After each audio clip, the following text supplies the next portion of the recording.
বন্ধুরা, আজ আপনাদের সামনে কাঁঠালের দানার দুর্দান্ত একটা রেসিপি নিয়ে হাজির হয়েছি। যারা কাঁঠালের দানা খেতে ভালোবাসে না বা আগে কখনোই কাঁঠালের দানা রান্না করে খাননি, একবার এইভাবে বানিয়ে দেখতে পারেন। বাড়ির সবাই আঙুল চেটেপুটে খাবে। কাঁঠালের দানা বা কাঁঠালের বীজের সম্পূর্ণ নিরামিষ আর একেবারে নতুনত্ব একটা রেসিপি আজ আপনাদের সাথে শেয়ার করছি। আশা করছি এই রেসিপি আপনারা আগে কখনোই দেখেননি।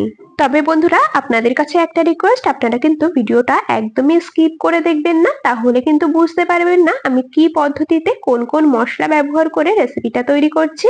সঠিক পদ্ধতিতে সঠিক মশলার ব্যবহারে রেসিপিটা না তৈরি করলে হয়তো রেসিপিটা খেতে অতটাও ভালো লাগবে না।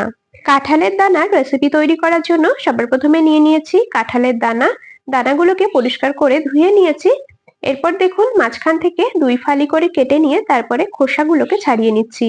এরকম ভাবে 2 টুকরো করে কেটে নিলে খোসাটা ছাড়াতে খুবই সুবিধা হয়, সেজন্য প্রথমে এইরকম ভাবে মাঝ বরাবর লম্বালম্বি করে 2 টুকরো করে কেটে নিচ্ছি।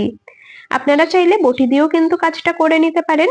বটি দিয়ে কাটলে আমার মনে হয় এগুলো কাটতে অনেকটাই সুবিধা হয়, তবে আপনাদের দেখানোর জন্য আমি ছুরি দিয়েই কিন্তু এরকম ভাবে কেটে নিচ্ছি। প্রত্যেকটা দানার খোসাগুলোকে এরকম ভাবে ছাড়িয়ে নিয়ে তারপর আপনাদেরকে আবারও দেখাচ্ছি। দেখুন বন্ধুরা, কাঁঠালের বীজগুলোর খোসা সুন্দরভাবে ছাড়িয়ে নিয়েছি। এগুলোকে এখন একটা পাত্রে তুলে নিয়ে পরিষ্কার করে ধুয়ে তারপরে আপনাদেরকে দেখাচ্ছি। কাঁঠালের দানাগুলোকে পরিষ্কার করে ধুয়ে নিয়েছি। এখন এই দানাগুলোকে থেতো করে নিতে হবে। ভারী কোনো কিছু দিয়ে ঠিক এইভাবেই থেতো করে নেবেন। আমি হামানদিস্তার সাহায্যে ঠিক এইভাবে থেতো করে নিচ্ছি। আপনারা চাইলে কিন্তু নোড়া দিয়েও এরকম ভাবে হালকা করে একটু থেতলে নিতে পারেন দানাগুলোকে।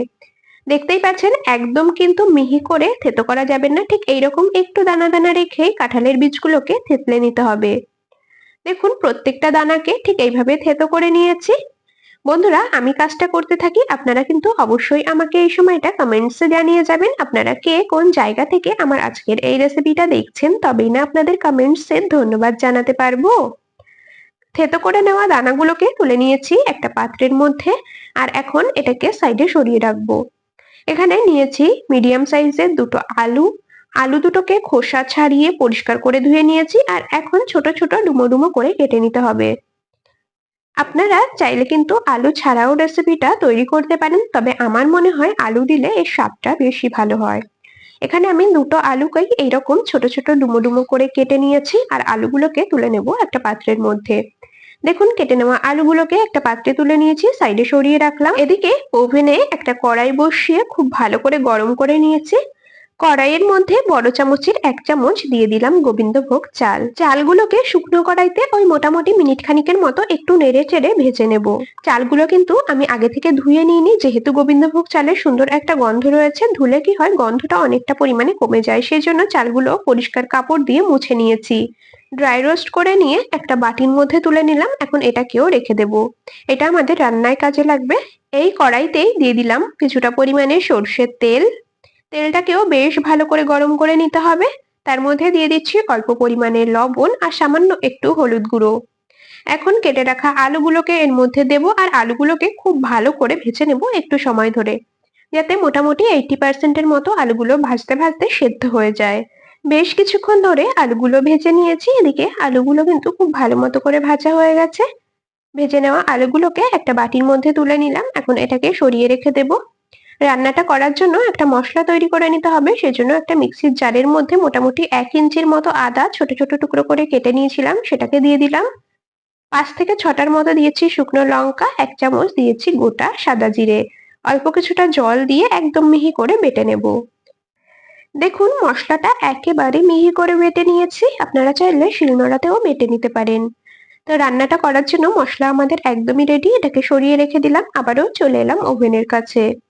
আলু ভাজা কড়াইটাই বসিয়ে দিয়েছি, আর এই তেলের মধ্যেই দিয়ে দিলাম সামান্য পরিমাণে ফোড়নে গোটা সাদা জিরে, আর সামান্য কয়েক দানার মতো চিনি দিয়েছি। ফোড়নের সাথে কয়েক দানা চিনি দিলে রান্নার স্বাদ আর কালার দুটোই কিন্তু ভীষণ ভালো আসে। পেস্ট করে রাখা মশলাটাকে এর মধ্যে দিয়ে দিলাম। খুব ভালো করে কষিয়ে নেব মশলার কাঁচা গন্ধ যাওয়া পর্যন্ত, আর মশলা থেকে তেল ছাড়া পর্যন্ত। গ্যাসের ফ্লেম মিডিয়ামে রেখে বেশ কিছুক্ষণ ধরে এইভাবে মশলাটাকে কষিয়ে নিতে হবে। দেখতেই পাচ্ছেন, বেশ খানিকক্ষণ কষিয়ে নেওয়ার পর মশলা থেকে সুন্দর তেল ছেড়ে দিয়েছে, আর মশলার কাঁচা গন্ধটাও কিন্তু এখন চলে গেছে। এখন এর মধ্যে দিয়ে দিতে হবে থেতো করে রাখা কাঁঠালের বীজগুলোকে। সমস্ত কাঁঠালের দানাগুলোকে কড়াইয়ের মধ্যে দিয়ে দিয়েছি। খুব ভালো করে এখন মশলার সাথে নেড়েচেড়ে মিশিয়ে নেব, আর এইরকম ভাবে আরো 2 থেকে 3 মিনিটের মতো গ্যাসের ফ্লেম মিডিয়াম টু হাইতে রেখে কষিয়ে নেব। এই সময় এর মধ্যে দিয়ে দেব স্বাদ মতো লবণ, আর দিয়ে দেব পরিমাণ মতো হলুদ গুঁড়ো। লবণ হলুদ দিয়ে খুব ভালো করে মিশিয়ে নিয়ে কষিয়ে নিতে হবে বেশ কিছুক্ষণ।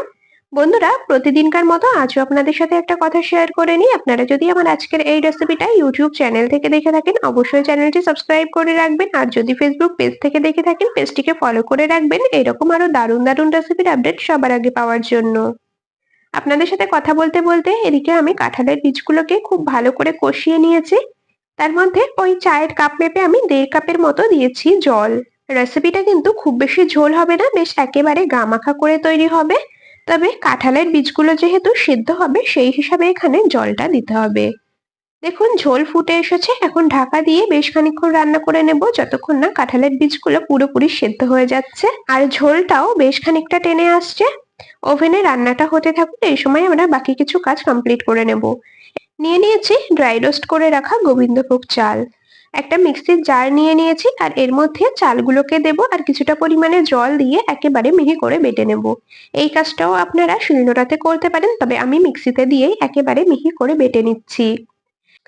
দেখুন গোবিন্দভোগ চালটাকেও একদম মিহি করে বেটে নিয়েছি। বন্ধুরা, এইরকম ভাবে গোবিন্দভোগ চাল হালকা একটু ড্রাই রোস্ট করে তারপরে বাটলে কি হয়, গোবিন্দভোগ চালের ফ্লেভারটা আরো বেশি সুন্দর আসে। চাল বাটাটা সরিয়ে রেখে চলে এসেছি আবারও ওভেনের কাছে। কাঁঠালের বীজগুলো কিন্তু এখন খুব ভালো মতো করে সেদ্ধ হয়ে গেছে, আপনাদেরকে একটু দেখিয়ে দিচ্ছি। দেখুন একদম সুন্দরভাবে সেদ্ধ হয়ে গেছে, আর ঝোলটাও কিন্তু অনেকটা পরিমাণে কমে এসেছে। এই সময় এর মধ্যে দিয়ে দেব ভেজে রাখা আলুগুলো। আলু যেহেতু প্রথমেই 80% এর মতো সেদ্ধ হয়ে গেছে, তো আলু দিয়ে আর খুব বেশি সময় রান্না করবার দরকার নেই। আলুগুলোকে দিয়ে আর মোটামুটি ওই 2 মিনিটের মতো আমি গ্যাসের ফ্লেম মিডিয়ামে রেখে ঢাকা দিয়ে রাখবো, যাতে পুরোপুরি আলুটা সেদ্ধ হয়ে যায়। 2 মিনিটের মতো গ্যাসের ফ্লেম মিডিয়ামে দিয়ে ঢেকে রেখেছিলাম, আর আলুগুলো কিন্তু এখন পুরোপুরি ভাবে সেদ্ধ হয়ে গেছে, আর ঝোলটা অনেকটাই কমে এসেছে।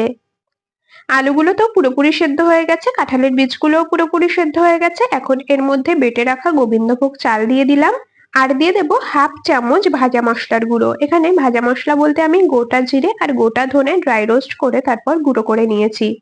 এই রেসিপিতে আমার মনে হয় গরম মশলা গুঁড়োর থেকে ভাজা মশলার গুঁড়োটা দিলে খেতে বেশি ভালো লাগে। অবশ্যই আপনারা ভাজা মশলার গুঁড়োটাই দেওয়ার চেষ্টা করবেন। চাল বাটা আর ভাজা মশলা দিয়ে খুব ভালো করে মিশিয়ে নিয়েছি, আর এখন দিয়ে দিচ্ছি 1 চামচ ঘি, আর দিয়ে দেব সামান্য কয়েক দানার মতো চিনি। যে কোনো নিরামিষ রান্নায় সবশেষে অল্প একটু ঘি আর চিনি অ্যাড করলে এর স্বাদ এবং গন্ধ দুটোই কিন্তু অনেক গুণ বেড়ে যায়। সামান্য ঘি আর চিনি দিয়েছি, খুব ভালো করে মিশিয়ে নিচ্ছি। আর আপনারা যারা চিনি খেতে পছন্দ করেন না, তারা কিন্তু স্কিপ করে যেতে পারেন। তবে আমার মনে হয় এইটুকুনি চিনি দেওয়াতে রেসিপিটা মিষ্টি হয়ে যায় না, তবে স্বাদ অনেক গুণ বেড়ে যায়।